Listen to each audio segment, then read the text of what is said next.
વધુ બે video viral થતા નગરજનોમાં ઉગ્ર રોષ। દિયોદર જાહેરમાં બકરાની બલિ ચડાવનારા મામલે જીવદયા પ્રેમીઓએ રાજગઢ પહોંચી રજૂઆત કરી। આરામગૃહ ખાતે બેઠક યોજી રાજવી માનસિંહજી વાઘેલાને ન્યાય માટે રજૂઆત કરી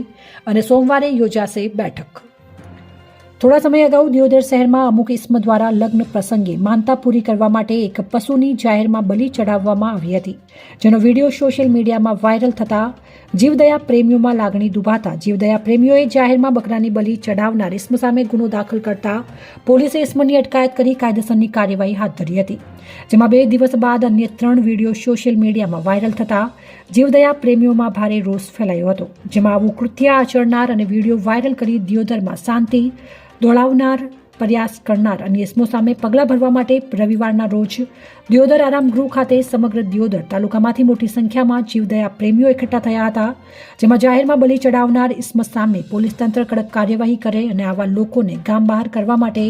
જીવદયા પ્રેમીઓ દરબારગઢ ખાતે પહોંચ્યા હતા, જ્યાં પૂર્વ ધારાસભ્ય અને રાજવી માનસિંહજી વાઘેલાને રજૂઆત કરી હતી, જેમાં પૂર્વ ધારાસભ્ય માનસિંહજી વાઘેલાએ જીવદયા પ્રેમીઓને આશ્વાસન આપ્યું હતું અને સોમવારે દિયોદર ગ્રામ્ય પંચાયત કચેરી ખાતે દરેક વેપારીઓ તથા જીવદયા પ્રેમીઓ અને પ્રશાસન સાથે બેઠક યોજી યોગ્ય નિર્ણય લાવવા જણાવ્યું હતું। દારૂની પાર્ટી અને બકરાની બલિ ચડાવતો વિડીયો વાયરલ થયો। દિયોદરમાં જાહેરમાં બકરાની બલિ ચડાવવાનો વિડીયો વાયરલ થયાનો હજુ સમય વીત્યો નથી, ત્યારે અન્ય 3 વિડીયો સોશિયલ મીડિયામાં વાયરલ થયા છે, જેમાં આ વિડીયો પાટણ જિલ્લાનો હોવાનું જણાય છે, જેમાં એક ઇસમ બકરાની બલિ ચડાવતો વિડીયો બનાવવામાં આવી રહ્યો છે, જેમાં બીજો વિડીયોમાં છોકરાના જન્મદિવસ પર દારૂની પાર્ટી કરતા હોવાનું પણ ઉલ્લેખ કરવામાં આવ્યો છે, જેમાં આ વિડીયો પાટણ જિલ્લાનું હોવાનું સામે આવ્યું છે।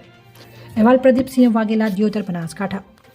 2 દિવસ અગાઉ એક શીખ સમાજ દ્વારા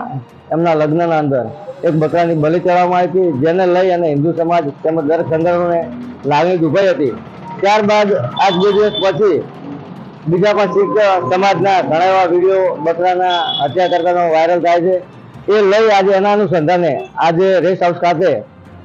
તમામ સંગઠનો તેમજ હિન્દુઓ અને વેપારી મિત્ર મંડળ દ્વારા એક સભા યોજવામાં આવી હતી, જેને લઈ અને આજે આપણે રાજવી પરિવાર માનસિંહજી બાપુના ત્યાં તમામ સંગઠનો દ્વારા આ ગામમાં જે અસામાજિક તત્વો છે, જે હિન્દુઓની લાગણી દુભાવે છે અને જે ભય પેદા કરે છે, એવા આવા લોકો ન રહે તેને લઈ અને તેની અપીલ કરવામાં આવી છે કે આવા લોકોને ગામ બહાર કાઢો। જય હિન્દ, જય ભારત, જય ગૌ માતા। આપણે જે બીના બની છે એ ગામને શોભા આપે એવી નથી બીના, અને જાહેરમાં આવી પશુ બલિ અહીંયા જે કરી છે એને આપણે વખોડીએ છીએ। કાલે 10:30 વાગે એ લોકો જે હોય દિયોદરમાં આવ્યા છે, કોણ છે, કેટલા છે, એમને પણ પંચાયત ઓફિસ બોલાવીએ।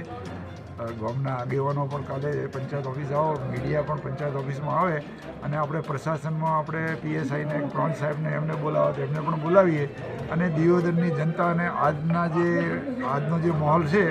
અને જે રજૂઆત છે જે દિયોદરના વરિષ્ઠ નાગરિકોની અને વરિષ્ઠ વેપારી વર્ગની અને તમામ સમાજની કે આ લોકો દિયોદરમાં ના રહેવા જોઈએ ને અમે એના સાથે સમજ છું અને આ લોકોને કાલે બોલાવી કહી ભાઈ તમે જલ્દી દિયોદરથી તમારો જે વતન છે અહીંયા જતા રહે, બસ બીજી આટલી વાત છે। અને તમારી વાત ગામની વાત વ્યાજબી છે અને આવા વિડીયો જે આવ્યા છે એ ખરેખર મને તો ખૂબ દુઃખ છે આ બાબતનું, અને ગામના અને દિયોદર જેવા એક શાંતિપ્રિય